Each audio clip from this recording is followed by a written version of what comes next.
రాముడి గొప్పతనం మొదటిది ఏకపత్ని వ్రతం, రెండవది సంపదల పట్ల విముఖత. తనను రాజును చేస్తానంటే ఎగిరి గంతెయ్యలేదు.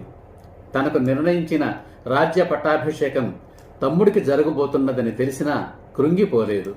నారవస్త్రాలు ధరించి అడవికి పొమ్మన్నా కిమ్మనలేదు.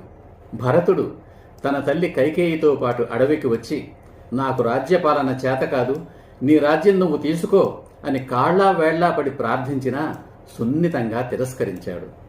రావణాసుర వధానంతరం సువర్ణ లంకకు విభీషణుని రాజుని చేశాడే కాని తాను స్వాధీనం చేసుకోలేదు. తన రాజ్యంలో కలుపుకోవాలని అనుకోలేదు. ఒక్క మాటలో చెప్పాలంటే పరుల సంపదను గడ్డి పోచతో సమానంగాను భావించాలనేదే శ్రీరాముడి ఆదర్శం.